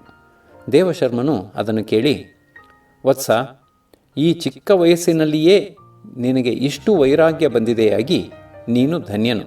ವಯಸ್ಸು ಕಳೆಯುವುದಕ್ಕಿಂತ ಮುಂಚೆ ಬರುವ ವೈರಾಗ್ಯವೇ ವೈರಾಗ್ಯ. ನೀನು ಹೇಳುತ್ತಿರುವ ಈ ಷಡಕ್ಷರ ಮಂತ್ರವನ್ನು ಚೆನ್ನಾಗಿ ಅಭ್ಯಾಸ ಮಾಡು. ಈ ಓಂ ನಮಃ ಶಿವಾಯ ಮಂತ್ರದಿಂದಲೇ ಪೂಜೆ ಮಾಡು. ನೀನು ಉದ್ಧಾರವಾಗುವೆ ಎಂದನು. ಭಗವನ್, ಹಾಗಾದರೆ ನನಗೆ ದೀಕ್ಷೆಯನ್ನು ಕೊಡಬೇಕು ಎನ್ನಲು ದೇವಶರ್ಮನು, ಆದೀತು, ಆದರೆ ನೀನು ರಾತ್ರಿಯಲ್ಲಿ ಮಠದೊಳಕ್ಕೆ ಬರಕೂಡದು. ಮಠದ ಬಾಗಿಲಿನಲ್ಲಿ ಒಂದು ಗುಡಿಸಲು ಮಾಡಿಕೊಂಡು ಇರಬೇಕು ಎಂದನು. ಆಷಾಢಭೂತಿಯು ಅದಕ್ಕೆ ಒಪ್ಪಲು ಆ ಸನ್ಯಾಸಿಯು ಅವನನ್ನು ಶಿಷ್ಯನನ್ನಾಗಿ ಪರಿಗ್ರಹಿಸಿದನು. ಶಿಷ್ಯನು ಗುರುವಿಗೆ ಕೈಕಾಲು ಒತ್ತುವುದು ಮುಂತಾದ ಕೆಲಸವನ್ನು ಮಾಡುವನು. ಆದರೂ ಗುರುವು ಯಾವಾಗಲೂ ಕಂಕುಳಿನ ಗಂಟನ್ನು ಮಾತ್ರ ಕೆಳಗಿಡನು. ಹೀಗೆಯೇ ಕೆಲವು ಕಾಲ ಕಳೆಯಿತು. ಆಷಾಢಭೂತಿಗಂತೂ ಒಂದೇ ಯೋಚನೆ, ಇವನು ಏನು ಮಾಡಿದರೂ ನನ್ನನ್ನು ನಂಬಲಿಲ್ಲ. ಹಗಲಿನಲ್ಲಿಯೇ ಶಸ್ತ್ರದಿಂದ ಹೊಡೆಯಲೇ, ವಿಷವನ್ನು ಕೊಡಲೇ, ತಿವಿದು ಹಾಕಲೇ, ಏನು ಮಾಡಲಿ ಎಂದು ಚಿಂತಿಸುತ್ತಲೇ ಇದ್ದನು. ಅಷ್ಟರಲ್ಲಿ ಆ ಸನ್ಯಾಸಿಯ ಶಿಷ್ಯನೊಬ್ಬನು ಗುರುವನ್ನು ತಮ್ಮ ಮನೆಗೆ ಕರೆಯಲು ಬಂದನು. ಗುರುವೂ ಒಪ್ಪಿದನು. ಹೊಸ ಶಿಷ್ಯನನ್ನು ಕರೆದುಕೊಂಡು ಹೊರಟನು. ದಾರಿಯಲ್ಲಿ ಒಂದು ನದಿಯು ಸಿಕ್ಕಿತು. ಆಗ ಸನ್ಯಾಸಿಯು ಕೈಕಾಲು ತೊಳೆದುಕೊಳ್ಳಬೇಕೆಂದು ತನ್ನ ಗಂಟನ್ನು ತನ್ನ ಕಾವಿಯ ಬಟ್ಟೆಗಳಲ್ಲಿ ಸುತ್ತಿ ಅದನ್ನು ಆಷಾಢಭೂತಿಯ ಕೈಗೆ ಕೊಟ್ಟು, ನಾನು ಕೈಕಾಲು ತೊಳೆದುಕೊಂಡು ಬರುವವರೆಗೂ ಇದನ್ನು ಭದ್ರವಾಗಿ ಕಾಪಾಡಿಕೊಂಡಿರು ಎಂದು ಹೇಳಿ ಹೋದನು. ಈತನು ಅತ್ತ ಹೋಗುತ್ತಿದ್ದ ಹಾಗೆಯೇ ಆಷಾಢಭೂತಿಯು ಆ ಗಂಟನ್ನು ಹೊತ್ತುಕೊಂಡು ಓಡಿದನು. ಇತ್ತ ಸನ್ಯಾಸಿಯು ಶೌಚಕ್ಕೆ ಹೋಗಿದ್ದ ಕಡೆ ಒಂದು ಕುರಿಯ ಹಿಂಡು ಮೇಯುತ್ತಿತ್ತು. ಆ ಹಿಂಡಿನಲ್ಲಿದ್ದ 2 ಟಗರುಗಳು ಒಂದಕ್ಕೊಂದು ಹೊಡೆದಾಡಲು ಮೊದಲು ಮಾಡಿದವು. ಅವು ಎರಡೂ ಒಂದಕ್ಕೊಂದು ಢಕ್ಕಾಮುಕ್ಕಿ ಹೊಡೆಯಲು 2ರ ತಲೆಯೂ ಒಡೆದು ರಕ್ತವು ಸೋರುವುದು. ಆದರೂ ಆ ಟಗರುಗಳು ಬಿಡವು. ಸಮೀಪದಲ್ಲಿ ಪೊದರಿನಲ್ಲಿದ್ದ ನದಿಯೊಂದು ಆ ಬಿಸಿ ರಕ್ತವನ್ನು ಕಂಡು ಅದನ್ನು ನೆಕ್ಕುವುದಕ್ಕೆಂದು ಓಡಿಬಂತು. ಆ ವೇಳೆಗೆ 2 ಟಗರುಗಳೂ ಬಂದು ಢೀ ಹೊಡೆಯಲು ಅವುಗಳ ನಡುವೆ ಸಿಕ್ಕಿ ಅದು ಸತ್ತಿತ್ತು. ಇದು ಇಷ್ಟೂ ನೋಡಿಕೊಂಡು ಈ ನರಿಯು ಸ್ವಯಂಕೃತ ಅಪರಾಧದಿಂದಲೇ, ಎಂದರೆ ತಾನೇ ಮಾಡಿಕೊಂಡ ಪಾಪದಿಂದ ಹತವಾಯಿತು ಎಂದು ಹಿಂದಿರುಗಿ ಬಂದರೆ ಆಷಾಢಭೂತಿಯು ಇರಲಿಲ್ಲ. ಏನೋ ಆಗಿರಬೇಕೆಂದು ಸಂದೇಹಪಟ್ಟು ಬೇಗ ಕೈಕಾಲು ತೊಳೆದುಕೊಂಡು ಎಷ್ಟು ಹುಡುಕಿದರೂ ಆಷಾಢಭೂತಿಯು ಸಿಕ್ಕಲಿಲ್ಲ. ಆಗ ಹಣೆಹಣೆಯನ್ನು ಚೆಚ್ಚಿಕೊಂಡು, ಈ ನರಿಯಂತೆ ನಾನೂ ಸ್ವಯಂಕೃತ ಅಪರಾಧದಿಂದಲೇ ಮೋಸ ಹೋದೆನು ಎಂದು ಅತ್ತನು. ಹಾಗೆಯೇ ನಾನು ಈಗ ಸ್ವಯಂಕೃತಾಪರಾಧದಿಂದಲೇ ಈ ದಶೆಗೆ ಬಂದೆನು. ಕರಟಕನು ಕೇಳಿದನು, ಆಯಿತು, ಈ ಸಂಕಟದಲ್ಲಿ ನಮ್ಮ ಗತಿಯೇನು? ನಾವೇನು ಮಾಡಬೇಕು? ದಮನಕ, ಇಂತಹ ಸಂಕಟದಲ್ಲೂ ನನ್ನ ಬುದ್ಧಿಯು ಮಂಕಾಗಿಲ್ಲ. ನೋಡು ನನ್ನ ಬುದ್ಧಿಯನ್ನು. ಈ ಸಂಜೀವಕನನ್ನು ಪಿಂಗಲಕನಿಂದ ಅಗಲಿಸುವೆನು. ಕೇಳಿಲ್ಲವೇ? ಬಿಲ್ಲೆಸದ ಬಾಣ ಕೊಲ್ಲುವುದೋ ಇಲ್ಲವೋ ಹೇಳಲು ಆಗುವುದಿಲ್ಲ. ಆದರೆ ಬುದ್ಧಿಯಿಂದ ಹೊಡೆಯಲು ದೇಶವು ನಾಯಕನೊಡನೆ ಧ್ವಂಸವಾಗಿ ಹೋಗುವುದು. ಅದರಿಂದ ನಾನು ಮಾಯೆಯನ್ನು ಹೂಡುವೆನು. ಗುಟ್ಟಾಗಿ ಈ ಇಬ್ಬರನ್ನು ಒಡೆಯುವೆನು. ಆಯಿತು, ನಿನ್ನ ಮಾಯಾ ಪ್ರಪಂಚವು ಪಿಂಗಲಿಕನಿಗೋ ಸಂಜೀವಕನಿಗೋ ತಿಳಿದರೆ ಕೇಡು ತಪ್ಪದು. ಅಣ್ಣ, ನಿನಗೇಕೆ ಸಂದೇಹ? ಬುದ್ಧಿವಂತರು ಆಪತ್ಕಾಲದಲ್ಲಿ ಬುದ್ಧಿಯನ್ನು ಉಪಯೋಗಿಸಬೇಕು. ಪ್ರಯತ್ನ ಮಾಡದಿರುವುದೇ ಒಂದಾನೊಂದು ಕಾಲದಲ್ಲಿಯಾದರೂ ಬುದ್ಧಿಯು ಘಣಾಕ್ಷರ ನ್ಯಾಯದಿಂದ ಎಲ್ಲರಿಗಿಂತ ಮೇಲಾಗಿ ಸಾಮ್ರಾಜ್ಯವನ್ನು ಪಡೆಯುವುದು. ದೈವವು ವಿಮುಖವಾಗಿ ಇದ್ದರೂ ಧೈರ್ಯವನ್ನು ಬಿಡಬಾರದು. ಧೈರ್ಯವೇ ಒಂದೊಂದು ವೇಳೆ ಬದುಕಿಸುವುದು. ಸಮುದ್ರ ಮಧ್ಯದಲ್ಲಿ ಹಡಗು ಒಡೆದು ಹೋದಾಗ ಯಾತ್ರಿಕನಿಗೆ ಧೈರ್ಯವಾದರೂ ಇದ್ದರೆ ಏನಾದರೂ ಮಾಡಿ ಬದುಕಬಹುದು. ಅದರಂತೆ ಈಗ ನಾನು ಅವರಿಬ್ಬರಿಗೂ ಅರ್ಥವಾಗದಂತೆ ಇಬ್ಬರಿಗೂ ಜಗಳ ತಂದಿಡುವೆನು. ನೀನು ಹೇಳುವಂತೆಯೇ ನೀನು ಮಾಡಬಲ್ಲೆ ಎಂಬ ನಂಬಿಕೆಯು ನನಗಿದ್ದರೂ ದಮನಕ, ನನಗೆ ಏನೋ ದೊಡ್ಡ ದಿಗಿಲಾಗುತ್ತಿರುವುದು. ಏಕೆ ಎನ್ನುವೆಯಾ? ನೋಡು, ಸಂಜೀವಕನು ಬುದ್ಧಿವಂತನು, ಪಿಂಗಲಕನು ಭಯಂಕರನು. ನೀನು ಬುದ್ಧಿವಂತನೇ ಆಗಿದ್ದರೂ ಅವರಿಬ್ಬರನ್ನು ನಿಜವಾಗಿ ಒಡೆಯಬಲ್ಲೆಯಾ ಎಂದು ನನಗೆ ಸಂದೇಹವಾಗುತ್ತಿರುವುದು. ಅಣ್ಣ, ನಾನು ಒಡೆಯಬಲ್ಲೆನು. ಉಪಾಯದಿಂದ ಸಾಧ್ಯವಾದುದು ಪರಾಕ್ರಮದಿಂದ ಸಾಧ್ಯವಾಗದು. ಕಾಗೆಯು ಚಿನ್ನದ ಸರದಿಂದ ಹಾವನ್ನು ಕೊಲ್ಲಲಿಲ್ಲವೇ? ಅದು ಹೇಗೆ? ಕೇಳು. ಕಾಗೆಯು ಹಾವನ್ನು ಕೊಂದ ಕತೆ.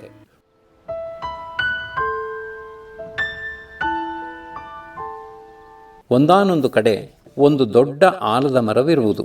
ಅಲ್ಲಿ ಒಂದು ಜೊತೆ ಕಾಗೆಗಳು ವಾಸವಾಗಿದ್ದವು. ಅವು ಮೊಟ್ಟೆ ಇಡುವ ಕಾಲಕ್ಕೆ ಸರಿಯಾಗಿ ಆ ಮರದ ಪೊಟ್ಟರೆಯಿಂದ ಒಂದು ಕರಿಯ ನಾಗರ ಹಾವು ಬಂದು ಆ ಮೊಟ್ಟೆಗಳನ್ನು ತಿಂದುಬಿಡುವುದು. ಅವು ಈ ದುಃಖವನ್ನು ಸಹಿಸಲಾರದೆ ತಮ್ಮ ಮಿತ್ರನಾಗಿದ್ದ ನರಿಯನ್ನು ಕೇಳಿದವು, ಏನು ಮಾಡೋಣ ಹೇಳು. ನದೀ ತೀರದಲ್ಲಿ ಬೆಳೆಯಿಟ್ಟವನು, ಹಾವಿರುವ ಮನೆಯಲ್ಲಿ ವಾಸ ಮಾಡುವವನು, ಇಬ್ಬರಿಗೂ ಸುಖವೆಲ್ಲಿಯದು? ಆ ಹಾಳು ಹಾವು ನಮ್ಮನ್ನು ಯಾವತ್ತೂ ಹಿಡಿದು ತಿಂದುಬಿಡುವುದೋ ಎಂದು ಅತ್ತುಕೊಂಡವು. ನರಿಯು ಒಂದು ಗಳಿಗೆ ಯೋಚಿಸಿ ಹೇಳಿತು, ಇದಕ್ಕಾಗಿ ನೀವು ಇಷ್ಟು ದುಃಖ ಪಡಬೇಕಾಗಿಲ್ಲ. ಉಪಾಯ ಮಾಡದಿದ್ದರೆ ಆ ಕೆಟ್ಟ ಹಾವಿನ ನಾಶ ಸಾಧ್ಯವಾಗುವುದಿಲ್ಲ. ಶತ್ರುಗಳನ್ನು ಗೆಲ್ಲುವುದಕ್ಕೆ ಆಯುಧಗಳಿಗಿಂತಲೂ ಉಪಾಯವೇ ಸುಲಭ. ಉಪಾಯಕ್ಕೆ ಬುದ್ಧಿಯೂ ಬೇಕು. ಬುದ್ಧಿ ಇಲ್ಲದೆ ಆಸೆಗೆ ವಶನಾಗಿ ಕೊಕ್ಕರೆಯು ಪ್ರಾಣ ಬಿಟ್ಟಿತು. ಹಾಗಾಗಬಾರದು ಅಷ್ಟೆ.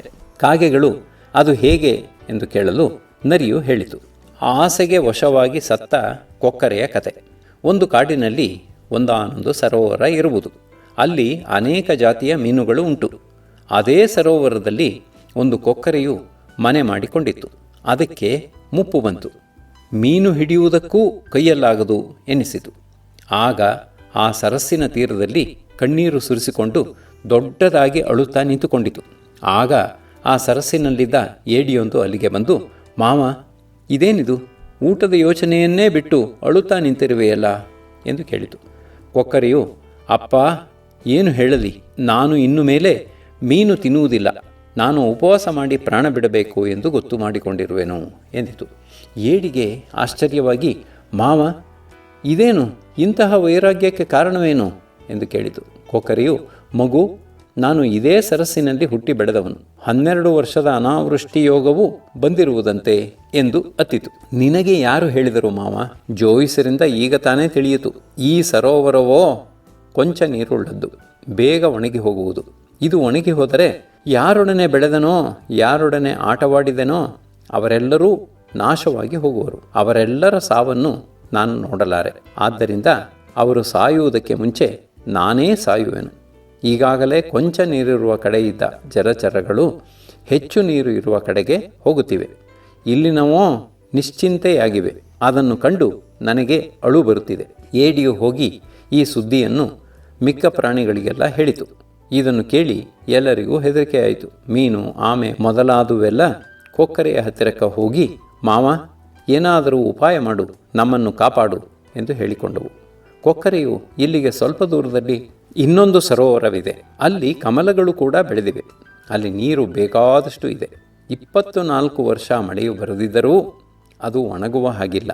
ಯಾರಾದರೂ ನನ್ನ ಬೆನ್ನ ಮೇಲೆ ಕುಳಿತುಕೊಂಡರೆ ನಾನು ಅವರನ್ನು ಅಲ್ಲಿಗೆ ಕರೆದುಕೊಂಡು ಹೋಗುವೆನು ಎಂದಿತು. ಅದರ ಮಾತನ್ನು ನಂಬಿ ಮೀನುಗಳು ತಾನು ಮುಂದು ಎಂದು ಬಂದು ಅದರ ಮೇಲೆ ಹತ್ತಿಕೊಂಡವು.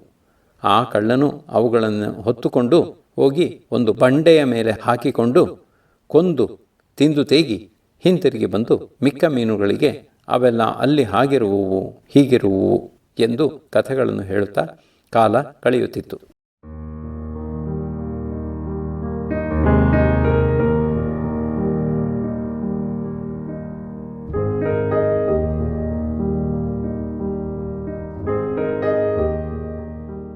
ಒಂದು ದಿನ ಏಡಿಯು ಬಂದು, ಮಾವ, ನೀನು ಮೊದಲು ಮಾತನಾಡಿದುದು ನನ್ನೊಡನೆ.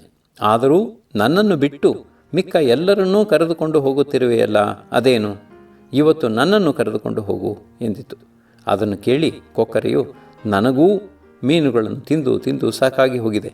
ಇರಲಿ, ಇವತ್ತು ಈ ಏಡಿಯನ್ನು ನಂಚಿಕೊಳ್ಳೋಣ ಎಂದು ಅದನ್ನು ಬೆನ್ನಿನ ಮೇಲೆ ಹೊತ್ತುಕೊಂಡು ಆ ಬಂಡೆಯ ಮೇಲಕ್ಕೆ ಹೋಯಿತು.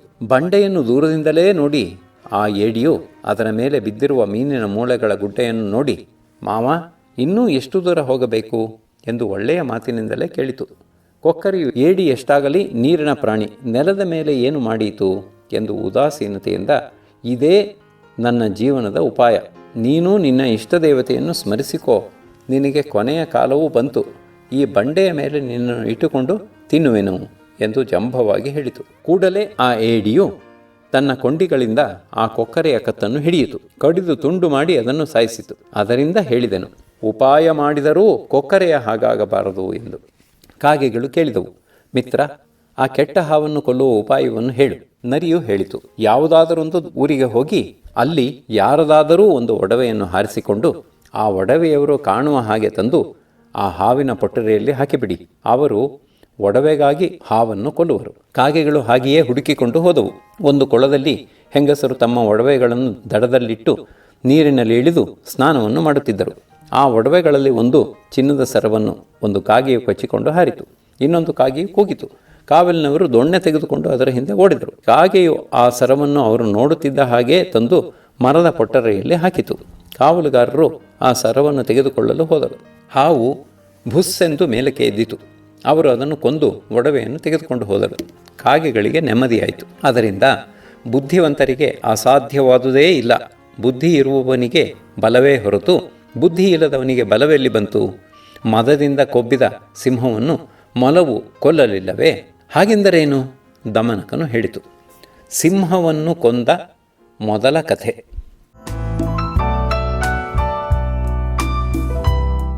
ಒಂದಾನೊಂದು ವನದಲ್ಲಿ ಭಾಸುರಕನೆಂಬ ಸಿಂಹವೊಂದಿತ್ತು. ಅದಕ್ಕೆ ಮದವು ಬಂದು ದಿನದಿನವೂ ಸಿಕ್ಕಿದ ಮೃಗಗಳನ್ನೆಲ್ಲ ಕೊಲ್ಲುತ್ತಾ ಬಂತು. ಆಗ ಕಾಡಿನಲ್ಲಿ ಇದ್ದ ಜಿಂಕೆ, ಹಂದಿ, ಎಮ್ಮೆ, ಮೊಲ ಮೊದಲಾಗಿ ಎಲ್ಲ ಪ್ರಾಣಿಗಳು ಒಂದುಗೂಡಿ ಆ ಸಿಂಹದ ಬಳಿಗೆ ಹೋದವು. ಸ್ವಾಮಿಯೇ, ನಿತ್ಯವೂ ಹೀಗೆ ಅನ್ಯಾಯವಾಗಿ ವಧೆ ಮಾಡಿದರೆ ನಿನಗೇನು ಲಾಭ? ನಿನಗೆ ಊಟಕ್ಕೆ ಒಂದು ಮೃಗವೂ ಸಾಕು. ಆದ್ದರಿಂದ ನಮ್ಮೊಡನೆ ಒಂದು ನಿಬಂಧವನ್ನು ಮಾಡಿಕೊ. ಇವತ್ತಿನಿಂದ ನಿನಗೆ ಊಟದ ಹೊತ್ತಿಗೆ ಸರಿಯಾಗಿ ಯಾವುದಾದರೂ ಒಂದು ಮೃಗವನ್ನು ಸತ್ತಿ ಪ್ರಕಾರ ಕಳಿಸಿಕೊಡುವೆವು. ಇದರಿಂದ ನಿನಗೂ ಬೇಟೆಯ ಕಷ್ಟ ತಪ್ಪುವುದು. ಇದು ರಾಜಧರ್ಮಕ್ಕೂ ಅನುಸಾರವಾಗಿ ಇರುವುದು. ಕೇಳಿಲ್ಲವೇ? ಅರಸನಾದವನು ರಾಜ್ಯವನ್ನು, ರಸಾಯನವನ್ನು ಒಂದೇ ಸಲ ನುಂಗದೆ ಚಪ್ಪರಿಸುವಂತೆ ಮೆಲ್ಲ ಮೆಲ್ಲಗೆ ಉಪಭೋಗಿಸುತ್ತಿರಬೇಕು.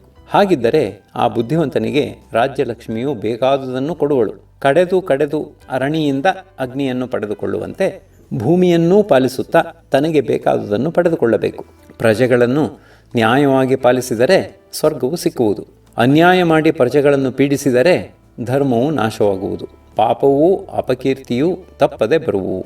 ಗೋಪನು ಹಸುವನ್ನು ತಿಂಡಿ ತೀರ್ಥಗಳನ್ನು ಕೊಟ್ಟು ಕಾಪಾಡಿ ಹಾಲು ಕರೆದುಕೊಳ್ಳುವಂತೆ ದೇಶವನ್ನು ಕಾಪಾಡಿ ಅರಸು ತನಗೆ ಬರಬೇಕಾದುದನ್ನು ತೆಗೆದುಕೊಳ್ಳಬೇಕು.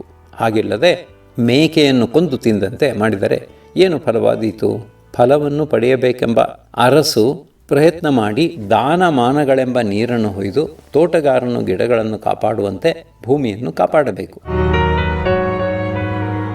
ಅರಸು ಎಂಬ ದೀಪವು ತನ್ನ ಶುಭ ಗುಣಗಳೆಂಬ ದಾರಗಳನ್ನು ಪ್ರಜೆಗಳಲ್ಲಿ ಹರಡಿ ಅವರಲ್ಲಿರುವ ಸ್ನೇಹವನ್ನು ವಿಶ್ವಾಸದಿಂದ ಎಳೆದುಕೊಳ್ಳಬೇಕು. ಮೊಳಕೆಯನ್ನು ಕಾಪಾಡಿದರೆ ಅದು ಮರವಾಗಿ ಕಾಲದಲ್ಲಿ ಹಣ್ಣು ಕೊಡುವುದಿಲ್ಲವೇ? ಹಾಗೆ ಲೋಕವನ್ನು ಅನುಗ್ರಹ ಮಾಡುವ ಅರಸುಗಳು ತಾವೂ ಬೆಳೆಯುವರು. ಆದ್ದರಿಂದ ನಮ್ಮ ಮಾತನ್ನು ನಡೆಸಿಕೊಡಬೇಕು ಎಂದು ಪ್ರಾರ್ಥಿಸಿಕೊಂಡವು. ಆ ಪ್ರಜೆಗಳ ಮಾತನ್ನು ಕೇಳಿ ಭಾಸುರಕನು, ನೀವು ಹೇಳಿದುದು ಸರಿ, ಆದರೆ ಯಾವುದಾದರೊಂದು ದಿನ ನೀವು ಮೃಗವನ್ನು ಕಳುಹಿಸುವುದು ತಪ್ಪಿದರೆ ಎಲ್ಲರನ್ನೂ ಹೊಡೆದು ಹಾಕುವೆನು ಎಂದು ಅವರೊಡನೆ ನಿಬಂಧನವನ್ನು ಮಾಡಿಕೊಂಡು ಅವರನ್ನು ಕಳುಹಿಸಿಕೊಟ್ಟಿತು. ಅಂದಿನಿಂದ ಪ್ರತಿದಿನವೂ ಕ್ರಮವಾಗಿ ಒಂದೊಂದು ಮೃಗವು ಸಿಂಹದ ಊಟಕ್ಕೆ ಬರುವುದು. ಮಿಕ್ಕ ಮೃಗಗಳು ನಿರ್ಭಯವಾಗಿ ಅರಣ್ಯದಲ್ಲಿ ತಿರುಗಾಡಿಕೊಂಡಿದ್ದವು. ಒಂದು ಸಲ ಮೊಲವು ಬರಬೇಕಾಗಿ ಬಂತು. ಎಲ್ಲರೂ ಮೊಲವು ಹೋಗಬೇಕು ಎಂದವು. ಅದಕ್ಕೆ ಇಷ್ಟವಿಲ್ಲದಿದ್ದರೂ ಯತ್ನವಿಲ್ಲದೆ ಮೆಲ್ಲ ಮೆಲ್ಲಗೆ ಬರುತ್ತಾ ಏನಾದರೂ ಮಾಡಿ ಈ ಸಿಂಹವನ್ನು ಮುಗಿಸಬೇಕು ಎಂದು ಒಂದು ಉಪಾಯವನ್ನು ಚಿಂತಿಸಿತು. ಹಾಗೆ ಮೆಲ್ಲಗೆ ತೂಕಡಿಸುತ್ತಾ ಬರುವುದರಲ್ಲಿ ಸಿಂಹದ ಊಟದ ವೇಳೆಯು ಕಳೆದು ಹೋಯಿತು. ಆದರೂ ಅದು ಅವಸರ ಪಡದೆ ಬರುತ್ತಿರುವಾಗ ದಾರಿಯಲ್ಲಿ ಒಂದು ಬಾವಿಯು ಸಿಕ್ಕಿತು. ಅದರಲ್ಲಿ ಬಗ್ಗಿ ನೋಡಿದರೆ ಅದರ ಪ್ರತಿಬಿಂಬವು ಕಾಣಿಸಿತು. ಅದನ್ನು ನೋಡಿ, ಆಹಾ, ಇದೇ ಸರಿಯಾದ ಉಪಾಯ. ಭಾಸುರಕನನ್ನು ರೇಗಿಸಿ ಈ ಬಾವಿಗೆ ಹಾರುವಂತೆ ಮಾಡುವೆನು ಎಂದು ಮಾಡಬೇಕಾದುದೆಲ್ಲವನ್ನೂ ಗೊತ್ತು ಮಾಡಿಕೊಂಡು ಭಾಸುರಕನ ಬಳಿಗೆ ಸಂಜೆಯ ವೇಳೆಗೆ ಬಂದಿತು. ಸಿಂಹವು ಹಸಿವಿನಿಂದ ರೇಗಿ ಕಟವಾಯಿಗಳನ್ನು ಸವರಿಕೊಳ್ಳುತ್ತಾ ರೇಗಿ ಬೀಳುತ್ತಿತ್ತು. ಎಲೈ ಮಲವೇ, ಮೊದಲನೆಯದಾಗಿ ನೀನು ಅಲ್ಪನು, ನನ್ನ ಹೊಟ್ಟೆಗೆ ನಿನ್ನನ್ನು ತಿಂದರೆ ಸಾಲದು. ಎರಡನೆಯದಾಗಿ ನೀನು ಇಷ್ಟು ಹೊತ್ತು ಮಾಡಿಕೊಂಡು ಬಂದಿರುವೆ. ಈ ಅಪರಾಧಕ್ಕಾಗಿ ನಿನ್ನನ್ನು ಮೊದಲು ಸಂಹಾರ ಮಾಡಿ ನಾಳೆ ಬೆಳಗಿನ ಊಟಕ್ಕೆ ಮಿಕ್ಕ ಮೃಗಗಳನ್ನೆಲ್ಲ ಕೊಲ್ಲುವೆನು ಎಂದು ಹಾರಾಡಿತು. ಮೊಲವು ವಿನಯವಾಗಿ ಹೇಳಿತು, ಸ್ವಾಮಿ, ಅಪರಾಧವು ನನ್ನದಲ್ಲ, ಮೃಗಗಳದೂ ಅಲ್ಲ. ಕಾರಣವನ್ನು ಆಲಿಸಬೇಕು. ಮೃಗಗಳು ನಾನು ಸಣ್ಣ ದೇಹದವನು ಎಂದು ಒಟ್ಟು 5 ಮೊಲಗಳನ್ನು ಕಳುಹಿಸಿಕೊಟ್ಟರು. ದಾರಿಯಲ್ಲಿ ಬರುವಾಗ ಇನ್ನೊಂದು ಸಿಂಹವು ಅಡ್ಡಗಟ್ಟಿ, ಲೋ, ಎಲ್ಲಿಗೆ ಹೊರಟಿರುವಿರಿ? ನಿಮ್ಮ ದೇವರನ್ನು ಸ್ಮರಿಸಿ ಎಂದಿತು. ನಾವು ಕಾಡಿನ ಮೃಗಗಳು ಮಾಡಿಕೊಂಡಿರುವ ನಿಬಂಧನದಂತೆ ನಮ್ಮ ಅರಸ ಭಾಸುರಕನ ಊಟಕ್ಕೆ ಹೋಗುತ್ತಿರುವೆವು ಎಂದು ನಾನು ಹೇಳಿದೆನು. ಅದಕ್ಕೆ ಅದು, ಈ ಕಾಡೆಲ್ಲ ನನ್ನದು, ನಿಮ್ಮ ಮೃಗಗಳು ಇನ್ನು ಮೇಲೆ ನನ್ನೊಡನೆ ನಿಬಂಧನ ಮಾಡಿಕೊಳ್ಳಬೇಕು. ಆ ಭಾಸುರಕನು ಕಳ್ಳ, ಅವನೇ ಅರಸನಾಗಿದ್ದರೆ ಇಲ್ಲಿ 4 ಮೊಲಗಳು ಇರಲಿ. ನೀನು ಹೋಗಿ ಅವನನ್ನು ಬೇಗ ಕರೆದುಕೊಂಡು ಬಾ. ನಮ್ಮಿಬ್ಬರಿಗೂ ಯುದ್ಧವಾಗಿ ಗೆದ್ದವನು ರಾಜನಾಗಿ ನಿಮ್ಮೆಲ್ಲರನ್ನೂ ತಿನ್ನಲಿ ಎಂದು ಆರ್ಭಟಿಸಿತು. ನಾನು ಅದರಂತೆ ತಮ್ಮ ಬಳಿಗೆ ಬಂದಿರುವೆನು. ಅದರಿಂದ ಹೊತ್ತಾಯಿತು. ಇನ್ನು ಮುಂದೆ ತಮಗೆ ತೋರಿದಂತೆ ಮಾಡಬಹುದು ಎಂದಿತು. ಭಾಸುರಕನು, ಹಾಗೇನು, ಮೊದಲು ಆ ಕಳ್ಳನನ್ನು ತೋರಿಸು, ನಡೆ, ನನ್ನ ಕೋಪವನ್ನು ಅವನ ಮೇಲೆ ತೋರಿಸುವೆನು ಎಂದು ಗರ್ಜಿಸಿತು. ಮೊಲವು ಹೇಳಿತು, ಮಹಾಸ್ವಾಮಿ, ಆ ಕಳ್ಳನು ದುರ್ಗ ಮಧ್ಯದಲ್ಲಿ ಇರುವನು. ದುರ್ಗದಿಂದ ಈಚೆಗೆ ಬಂದು ನಮ್ಮನ್ನು ಹಿಡಿದನು. ಈಗ ಮತ್ತೆ ದುರ್ಗದಲ್ಲಿ ಇರುವನು. ಅದರಿಂದ ಅವನನ್ನು ಹಿಡಿಯುವುದು ಸುಲಭವಲ್ಲ ಎನ್ನಲು ಬಾಸುರಕನು ರೇಗಿ ಹೇಳಿತು, ಅವನು ದುರ್ಗದಲ್ಲೇ ಇರಲಿ, ನೀನು ನನಗೆ ಆ ದುರ್ಗವನ್ನೇ ತೋರಿಸು. ಶತ್ರುವನ್ನು ರೋಗವನ್ನು ಹುಟ್ಟುತ್ತಿದ್ದ ಹಾಗೆಯೇ ಮಟ್ಟ ಹಾಕಬೇಕು. ಬೆಳೆಯಲು ಬಿಟ್ಟರೆ ನಮ್ಮನ್ನೇ ತಿಂದೀತು. ಮೊಲವು ಇನ್ನೂ ರೇಗಿಸಬೇಕೆಂದು, ಪ್ರಭು ಅವನು ಬಲವಂತನಂತೆ ಕಾಣಿಸುತ್ತಾನೆ, ಶತ್ರುವಿನ ಸಾಮರ್ಥ್ಯವನ್ನು ತಿಳಿಯದೆ ಹೋಗುವುದೇ ಎಂದಿತು.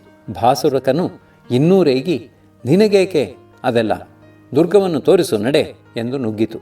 ಮೊಲವು, ಹಾಗಾದರೆ ಸ್ವಾಮಿಯ ಚಿತ್ತ, ದೇವ ಇದೇ ಶತ್ರುವಿನ ದುರ್ಗ, ಆ ಕಳ್ಳನು ಇದರಲ್ಲಿ ಅವಿತಿರುವನು ಎಂದಿತು. ಆ ಮೂರ್ಖ ಸಿಂಹವು ಬಾವಿಯಲ್ಲಿ ಬಗ್ಗಿ ನೋಡಿ ಅದರಲ್ಲಿ ಕಂಡ ತನ್ನ ಪ್ರತಿಬಿಂಬವನ್ನು ಶತ್ರು ಸಿಂಹ ಎಂದುಕೊಂಡು ತಾನು ಗರ್ಜಿಸಿತು. ಆ ಗರ್ಜನವು ಬಾಯಿಯಿಂದ ಮೊಳಗಿ ಬರಲು ಅದು ಶತ್ರುವಿನ ಪ್ರತಿಗರ್ಜನವೆಂದುಕೊಂಡು ಶತ್ರುವಿನ ಮೇಲೆ ಹಾರುವೆನೆಂದು ಜಾರಿ ನೀರಿನಲ್ಲಿ ಬಿದ್ದು ಪ್ರಾಣ ಬಿಟ್ಟಿತು.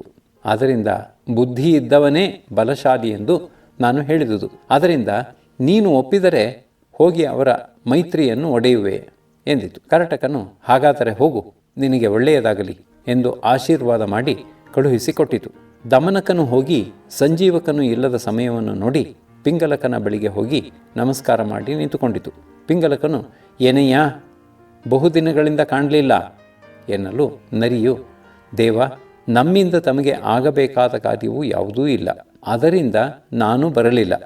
ಆದರೆ ರಾಜಕಾರ್ಯವೂ ಕೆಡುವುದಲ್ಲ ಎಂದು ಹೊಟ್ಟೆ ಉರಿಯಿತು, ಅದಕ್ಕಾಗಿ ನಾನೇ ತಮ್ಮ ಬಳಿಗೆ ಬಂದೆನು. ಕೇಳಿಲ್ಲವೇ, ಪ್ರಿಯವಪ್ರಿಯವಿದು ಎನ್ನದೆ ಶುಭಾಶುಭವಿದೆಂದೆನ್ನದೆ ಕೇಳದೆ ಎರೆಯುಂ ತನ್ನ ಹಿತವಂ ನುಡಿಯುವುದೇ ಧರ್ಮ ಎಂದಿತು. ಅದು ಏನೋ ಹೇಳಬೇಕೆಂದು ಬಂದಿರುವುದನ್ನು ತಿಳಿದು ಸಿಂಹವು, ಏನು ಹೇಳಬೇಕೆಂದಿರುವೆಯೋ ಹೇಳು ಎಂದು ಧೈರ್ಯ ಕೊಟ್ಟಿತು. ನರಿಯು ಧೈರ್ಯವಾಗಿ, ದೇವ ಸಂಜೀವಕನು ಮಹಾಪಾತಗಳಿಗೆ ದ್ರೋಹವನ್ನು ಎಣಿಸಿರುವನು, ನಾನು ಅವನ ವಿಶ್ವಾಸಪಾತ್ರನು. ನನ್ನನ್ನು ಏಕಾಂತದಲ್ಲಿ ಕರೆದು, ದಮನಕ, ನಿಮ್ಮ ಅರಸು ಪಿಂಗಲಕನ ಗುಟ್ಟೆಲ್ಲ ತಿಳಿಯಿತು, ಅದರಿಂದ ಅವನನ್ನು ವಧಿಸಿ ನಾನೇ ಮೃಗರಾಜನಾಗುವೆ, ನೀನೇ ಮಂತ್ರಿಯು ಎಂದಿತು. ಪಿಂಗಲಕನು ವಜ್ರಾಯುಧದ ಏಟಿನಂತೆ ಕಠೋರವಾದ ಆ ಮಾತುಗಳನ್ನು ಕೇಳಿ ಏನು ಉತ್ತರ ಕೊಡಬೇಕು ಎಂದು ತೋರದೆ ಮಂಕಾಗಿ ಕುಳಿತುಬಿಟ್ಟನು. ದಮನಕನು ಹೇಳಿತು, ಸ್ವಾಮಿ, ತಾವು ಸಂಜೀವಕನ ಮೇಲೆ ಅಭಿಮಾನವಿಟ್ಟು ಮಂತ್ರಿಯನ್ನಾಗಿ ಮಾಡಿದಿರಿ, ಅವನೇ ತಮ್ಮನ್ನು ಕೊಲ್ಲುವನು. ಕೇಳಿಲ್ಲವೇ, ಅರಸು ರಾಜ್ಯವನ್ನಾಡುವುದರಲ್ಲಿ ಒಬ್ಬನನ್ನೇ ಕೇಳಿ ಮಾಡುವುದಾದರೆ ಆ ಮಂತ್ರಿಗೆ ತನ್ನನ್ನು ಬಿಟ್ಟು ಇನ್ನಿಲ್ಲ ಎನ್ನಿಸಿ ಅವನಿಗೆ ತಾನು ಆಳು ಎನ್ನುವುದೇ ಮರೆತು ಹೋಗುವುದು. ಅವನಿಗೆ ಸ್ವತಂತ್ರನಾಗುವ ಆಸೆಯು ಹುಟ್ಟುವುದು. ಆ ಆಸೆಯಿಂದ ಅವನು ಅರಸನ ಪ್ರಾಣಕ್ಕೆ ಸಂಚಕಾರ ತರುವನು, ಅಲ್ಲವೇನೋ ನೋಡಿ. ಆ ವೇಳೆಗೆ ಪಿಂಗಲಕನಿಗೆ ಮತ್ತೆ ಚೈತನ್ಯವು ತೋರಿತು. ಹೇಳಿದನು, ಸಂಜೀವಕನು ನನಗೆ ಪ್ರಾಣ ಸಮಾನನಾದ ಭೃತ್ಯನು, ಅವನು ನನ್ನ ಮೇಲೆ ಕತ್ತಿ ಕಟ್ಟುವನೇ? ದೇವ, ಭೃತ್ಯನೋ ಅಭೃತ್ಯನೋ ಆ ವಿಚಾರವಿರಲಿ. ಕೇಳಿಲ್ಲವೇ, ಅರಸನ ಐಶ್ವರ್ಯವನ್ನು ಕಂಡು ಬಾಯಿ ಬಿಡದವರೂ ಉಂಟೆ. ಅದನ್ನು ಹಿಡಿಯುವುದಕ್ಕೆ ಕೈಲಾಗದ ದುರ್ಬಲರು ಅರಸನನ್ನೇ ಸೇವಿಸುವರು ಅಷ್ಟೇ. ನೀನು ಇಷ್ಟು ಹೇಳಿದರೂ ದಮನಕ, ಅವನ ಮೇಲೆ ನನ್ನ ಮನಸ್ಸು ಕೋಪಗೊಳ್ಳದಿರುವುದು. ರೋಗವಿದ್ದರೂ ದೇಹವು ಯಾರಿಗೂ ಬೇಡವಾಗುವುದು. ಹಾಗೆಯೇ ದುಷ್ಟನೆಂದು ಹೇಳುತ್ತಿದ್ದರೂ ಸಂಜೀವಕನು ನನಗೆ ಪ್ರಿಯನೇ ಆಗಿರುವನು. ಆದ್ದರಿಂದಲೇ ಈ ದೋಷವು. ಕೇಳಿಲ್ಲವೇ, ಅರಸನು ಕಣ್ಣಿಂ ನೋಡಲು ಸಾಕು, ಸಿರಿಯೊಲಿವಳಲ ಕುಲಮಂ ಕಣಿಸದೆ. ಜೊತೆಗೆ ಸ್ವಾಮಿಯು ಸಂಜೀವಕನಲ್ಲಿ ಯಾರಲ್ಲಿಯೂ ಇಲ್ಲದ ಯಾವ ಗುಣ ವಿಶೇಷವನ್ನು ಕಂಡು ಹತ್ತಿರದಲ್ಲಿ ಇಟ್ಟುಕೊಂಡಿರಿ. ಇದು ದೊಡ್ಡ ಆಕಾರವುಳ್ಳದು, ಶತ್ರುಗಳನ್ನು ಗೆಲ್ಲುವುದರಲ್ಲಿ ಸಹಾಯವಾಗುವುದು ಎಂದುಕೊಂಡಿದ್ದರೆ ಇದು ಹುಲ್ಲು ತಿನ್ನುವ ಪ್ರಾಣಿ. ತಮಗೆ ಇರುವ ಶತ್ರುಗಳು ಮಾಂಸಭೋಜನರು, ಅವರ ಮೇಲೆ ಈ ಎತ್ತು ಹಾಯಲಾರದು. ಅದರಿಂದ ಇದನ್ನು ಮೊದಲು ಕೊಳ್ಳೋಣವಾಗಲಿ. ಪಿಂಗಲಕನು ಒಪ್ಪಲಿಲ್ಲ. ಹೇಳಿತು, ಮೊದಲು ಗುಣವಂತನೇ ಸಭೆಯಲ್ಲಿ ಹೊಗಳಿ ಮತ್ತೆ ದೋಷವನ್ನೆತ್ತಿ ನುಡಿಯುವುದು ತರವೇ. ಹಿಂದೆ ಆಡಿದ ಮಾತು ಭಂಗವಾಗುವುದು. ಅಲ್ಲದೆ ನೀನೇ ಇವರಿಗೆ ನನ್ನಿಂದ ಅಭಯ ಪ್ರದಾನ ಮಾಡಿಸಿರುವೆಯಲ್ಲವೇ? ಹೀಗಿರಲು ನಾನೇ ಕೊಲ್ಲುವುದೆಂತು? ಸಂಜೀವಕನು ಸರ್ವ ಪ್ರಕಾರದಿಂದಲೂ ನಮಗೆ ಸ್ನೇಹಿತನೇ. ಅವನ ಮೇಲೆ ನಮಗೆ ಕೊಂಚವೂ ಭಯ ಕೋಪ ಇಲ್ಲ. ಅವನು ದೇಶದ್ರೋಹಿಯೇ, ಅವನು ದ್ರೋಹಿಯೇ ಆದರೂ ನಾನು ಅವನಿಗೆ ವಿರೋಧವನ್ನು ಮಾಡುವುದಿಲ್ಲ. ದಮನಕನು ಮತ್ತೆ ಒತ್ತಿ ಹೇಳಿದನು, ದೇವ, ದ್ರೋಹಿ ಎಂದು ತಿಳಿದ ಮೇಲೂ ಸುಮ್ಮನಿರುವುದು, ಕ್ಷಮಿಸುವುದು ರಾಜಧರ್ಮವಲ್ಲ. ಕೇಳಿಲ್ಲವೇ, ಅರ್ಥದಲ್ಲಿ ಸಾಮರ್ಥ್ಯದಲ್ಲಿ ಸರಿಗೆ ಸರಿಯಾಗಿ ಮರ್ಮಗಳ ಭೇದಿಸುತ್ತಾ ಬಯಸಿ ರಾಜ್ಯಾರ್ಧವನು ಕಾರ್ಯಪರನಾಗಿರುವ ಭೃತ್ಯನನ್ನು ಭೇದಿಸದಿರೆ ಭೂಪತಿಯು ಸಾವನಪ್ಪುವನು ತಾನಾಗಿ. ಅಲ್ಲದೆ ಇನ್ನೂ ಒಂದು ಅಂಶ ಉಂಟು. ತಾವು ಇವನ ಸ್ನೇಹಕ್ಕಾಗಿ ರಾಜಧರ್ಮವನ್ನೆಲ್ಲ ತ್ಯಜಿಸುತ್ತಿರುವಿರಿ. ರಾಜಧರ್ಮವನ್ನು ತಾವು ಬಿಟ್ಟಿರಿ ಎಂದು ತಮ್ಮ ಪರಿಜನರೆಲ್ಲರೂ ತಮ್ಮನ್ನು ಬಿಡುತ್ತಿರುವರು. ತಾವೂ ತಮ್ಮ ಪರಿವಾರದವರಾದ ನಾವು ಮಾಂಸ ಭೋಜನರು. ಸಂಜೀವಕನು ತೃಣಭೋಜನನು. ತಾವು ಸಂಜೀವಕನಂತೆ ಯಾರನ್ನೂ ವಧಿಸುವುದಿಲ್ಲ ಎಂಬ ವ್ರತವನ್ನು ತೊಟ್ಟರೆ ತಮ್ಮ ಪರಿವಾರದವರ ಹೊಟ್ಟೆಗೇನು ಗತಿ? ಹೊಟ್ಟೆಗಿಲ್ಲದೆಯೂ ಇವರೆಲ್ಲ ತಮ್ಮನ್ನು ಸೇವಿಸಬಹುದೇ? ಹಾಗೂ ತಾವು ನಾಶವಾಗಿವಿರಿ. ಅಂತೂ ಇವನ ಸಹಾಯದಿಂದ ತಮಗೆ ಬೇಟೆಯಲ್ಲಿದ್ದ ಮನಸ್ಸು ಹೋಯಿತು. ದುಷ್ಟರ ಜೊತೆಯಳು ಸಜ್ಜನ ದುರ್ಜನನಾಗುವನು. ಕೌರವ ಸಂಘದ ಭೀಷ್ಮನು ಕದ್ದನು ಗೋವುಗಳ.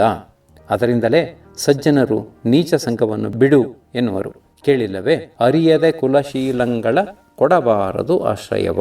ಮಂದ ವಿಸರ್ಪಿಣಿ ತಿಗಣೆಯು ತಪ್ಪಿಗೆ ತೆತ್ತಿತು ಜೀವ. ಪಿಂಗಲಕನು ಅದೆಂತೂ ಎನ್ನಲು ದಮನಕನು ಹೇಳಿದನು. ಹೇನು ಜೀವತೆತ್ತ ಕಥೆ.